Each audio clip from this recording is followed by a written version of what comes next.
ప్రతి బాధితురాలికి, ప్రతి బాధితుడికి చెప్తా ఉన్నా, ప్రతి అక్కకు, ప్రతి చెల్లెమ్మకు, ప్రతి బాబుకు చెప్తా ఉన్నా, బాధపడాల్సిన పనుల కొంచెం ఓపిక పట్టండి.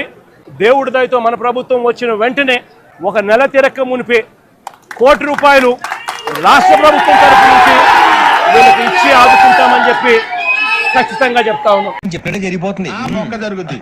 అవన్నీ నమ్మే ఉంటే నీ ఫేస్ లాగే నువ్వు ఏదో కన్నాలేసుకు బతకాల్సి వస్తుందిరా. జగన్మోహన్ రెడ్డి గారు బుడమేరు వరద బాధితులకి ₹1 అనౌన్స్ చేశారు కానీ ఆ చెక్ అయితే మాకెవరికి రాలేదు. మా విపత్తుల శాఖ అయితే రాలేదు అధ్యక్ష. అంటాము, చేసేస్తామా? దొంగనాడుకు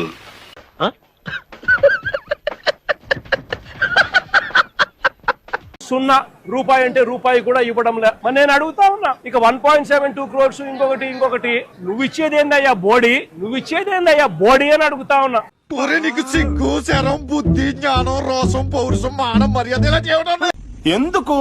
₹1 ఇస్తామని చెప్పారు కానీ చనిపోయిన తర్వాత ఎవరు మా దగ్గరికి రాలేదు. ఎవరు కూడా మమ్మల్ని ఓదార్చిన వాళ్ళు లేరు. ఎటువంటి సాయం కూడా అధికారులు గానీ కంపెనీ వారు గానీ మమ్మల్ని పట్టించుకోలేదు. ఇప్పుడు ఎక్కడ కొట్టాలరా నిన్ను? కొట్టకుండా పనే మార్గం లేదా? ఎట్టి పరిస్థితుల్లోనూ స్టీల్ ప్లాంట్ ను ప్రైవేటైజ్ చేయడం అన్నది అన్యాయము, చేయొద్దండి అని చెప్తూ ఏ రకంగా ఈ ప్లాంట్ ను గొప్పగా నిలబెట్టగలుగుతాము, ఏ రకమైన మార్పులు చేర్పులు చేయగలిగితే ఈ ప్లాంట్ బ్రహ్మాండంగా నడిచే పరిస్థితి ఉంటుంది అని చెప్పి కూడా వివరిస్తూ సలహాలు కూడా ఇచ్చారు. ఒక్కసారి ఫేస్ టర్నింగ్ ఇచ్చుకోండి. విశాఖపట్నంలో ఉన్న స్టీల్ ప్లాంట్ ని తీసేసి అక్కడ క్యాపిటల్ సిటీ కడదా ఉన్నాడు ఆయన. జగన్మోహన్ రెడ్డి గారు దొంగ.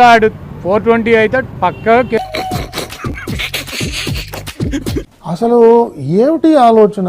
అసలు మనం ఎవరు ఊహించలేమండి. నేను షాక్ అయిపోయాను. నేను వాదించాను ఆయనతో.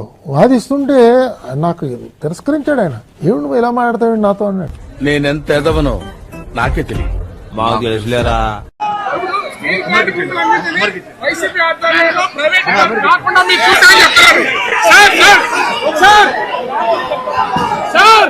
మనం చెప్పింది వాడు చేయడయ్యా, వాడికి వచ్చిందే చేస్తాడు.